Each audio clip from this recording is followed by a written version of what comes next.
ಅದನ್ನ ನಾವೆಲ್ಲ ಕೇಳ್ತೀನಿ. ಆಮೇಲೆ ಯಾವ್ದಾಗ್ತಾವೋ ಯಾವ್ದಾಗಲ್ಲ ಅದ್ರ ಮುಂದೆನೇ ಪ್ರಸ್ತಾಪ ಮಾಡ್ತೀನಿ. ಬಟ್ ಈ ಸರಿ ಸ್ವಲ್ಪ ಎಲ್ಲರೂ ಒಗ್ಗಟ್ಟಾಗಿ ಒಮ್ಮನಸ್ಸಿನಿಂದ ಹೊರಗೆ ಹೋಗೋ ತೀರ್ಮಾನ ತಗೊಳ್ಳಿ. ಇಲ್ಲಿದ್ರೆ ಗಡಿ ಆಗಲ್ಲ ಇದು ಸರ್. ನಾವರ ಹೊರಗೆ ಹೋಗೋ ತೀರ್ಮಾನ ಅದ ನೋಡ್ರಿ ಸರ್. ಎಲ್ಲರೂ ಒಪ್ಪಿದ್ರಲ್ಲ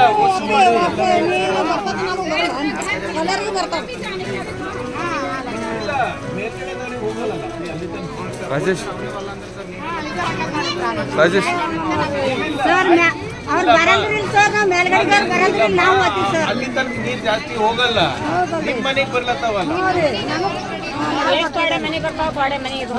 ಆಯ್ತು. ಎಷ್ಟು ಜನ ಬರ್ಲಿಕ್ಕಾರೆ ಅಷ್ಟು ಜನ ಮಾಡ್ಕೊಳ್ಳಿ ಸರ್. ನಾವು ಮಾಡ್ತಾ ಇದ್ದೀವಿ. Subject no comments.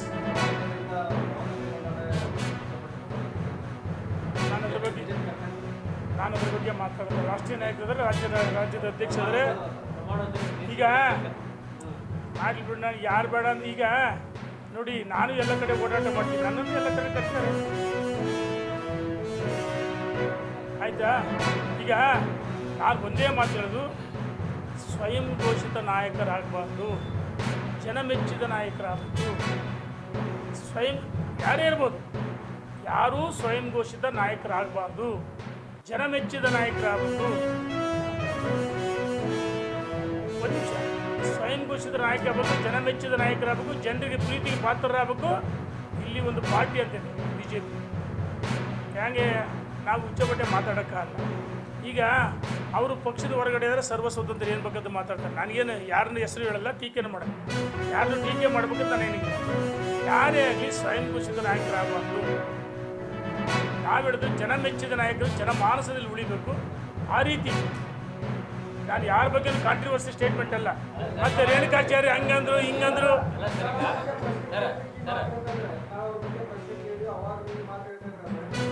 ಅಲ್ಲ. ನಾನು ಹೇಳ್ತದ್ದು ನನ್ನನ್ನು ಸೇರಿದಂತೆ ನಾನು ಮುಖ್ಯಮಂತ್ರಿ ಆಗ್ತೀನಿ ಅಂತ ಹೇಳ್ಕೊಂತ ಹೋದರೆ ನಾವೆಲ್ಲ ಸ್ವಯಂ ಘೋಷಿತ ನಾಯಕರು ನನ್ನನ್ನು ಒಳಗೊಂಡಂತೆ ನಾವು ಆಕಾಶಕ್ಕೆ ಎಣಿ ಹಾಕೋಕ್ಕಾಗಲ್ಲ.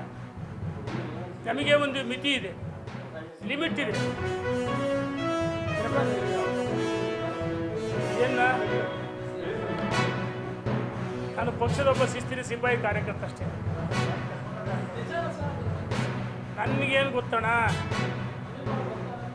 ಯಾರು ಬೇಡ ಅಂತಾರೆ. ಗೋಡಾಯಿ ಮೊಯ್ದೈ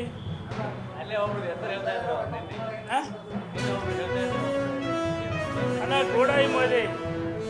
ಈಗ ನೋಡ, ಯಾರು ಏನು ಬೇಕು ನಾವಿಡೋದು ನಮ್ಮ ಒಂದು ಇತಿಮಿತಿ ಇರುತ್ತೆ. ಇತಿಮಿತಿ ಬಿಟ್ಟು ನಾನು ಮಾತಾಡ್ಬಾರ್ದು, ಯಾರು ಮಾತಾಡ್ಬಾರ್ದು.